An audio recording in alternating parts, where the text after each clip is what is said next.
చూడండి 34వ కీర్తన 21వ వచనం చూస్తే ఒక మాట ఉంది. ఇక్కడ నా బాధ ఏంటో మీకు అర్థమవుతుంది, సేవకుల యొక్క వ్యాధి ఏంటో మీకు అర్థం అవ్వాలని ఆత్మదేవుడు వాక్యం చెప్పారు. చూడండి, చెడుతనము భక్తిహీనులను సంహరించును,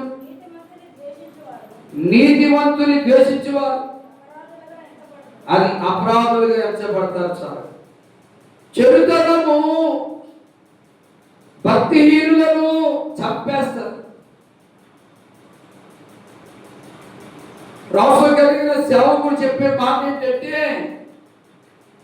చెడుతనం చేస్తే భక్తిహీనులను చంపేస్తారు. చెడుతనం మనం చంపబడిన వారంలో ఉండకూడదు, చచ్చిపోయిన వారి నిష్ఠలో ఉండకూడదు. మనమందరము సజీవులమై బ్రతికి ఉండేవారి నిష్ఠలో ఆ జాబితాలో ఉండాలంటే చెడుతనాన్ని విడిచిపెట్టాలి, భక్తిహీనతను విడిచిపెట్టాలి. అది నా బాధ. చస్తే చస్తానంటే నాకేం సంబంధం లేదు. చెడుతనమే భక్తిహీనులను చంపుతుంది.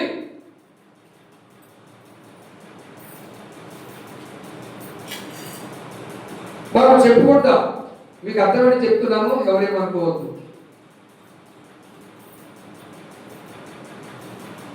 మా రాంగలపూడి సొలొమోను వారి యొక్క కుమారుడు వారు సరిపోయాడు. ఆయన పేరమ్మా మనవడా కుమారుడు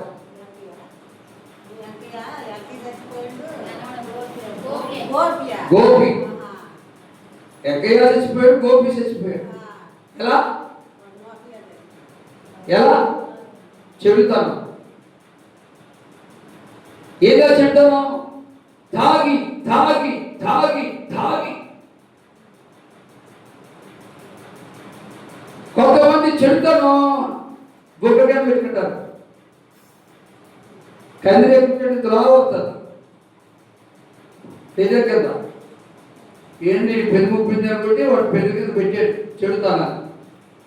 వాడేమో పొద్దు కింద పెట్టాడు, పొక్కింతలా ఉంటుంది కిల్లి, జబదర కిల్లి, మన కిల్లి పేరు ఆ కిల్లి. కొంతమంది నాలుగు కింద నాలుగు క్యాన్సర్ వచ్చేది, దంత క్యాన్సర్ వచ్చేది, బుగ్గ క్యాన్సర్ వచ్చేది. ఇదే ఈ చెడుతనం భక్తిహీనులను చంపేస్తుంది.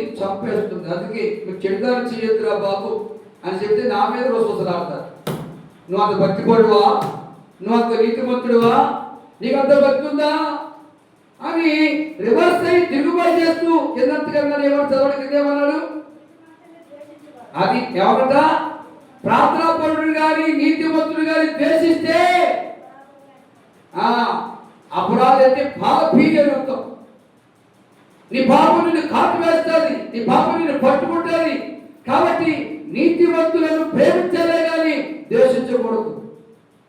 నీతిమంతుడు కొట్టుట, నీతిమంతుడు గద్దించుట నాకు ఉపకారం అంటున్నారు కీర్తనకారుడు. నీతిమంతుడు గద్దించినప్పుడు లోబడు, తిరుగుబాటు చేయకు, అలగకు, ఎదురాడకు, గుడి మానేయకు, నీకే నష్టం. నువ్వు నష్టపోకూడదనే నా బాధ. ఈ బాధ అందరికీ లేదు. నిజమే నచ్చే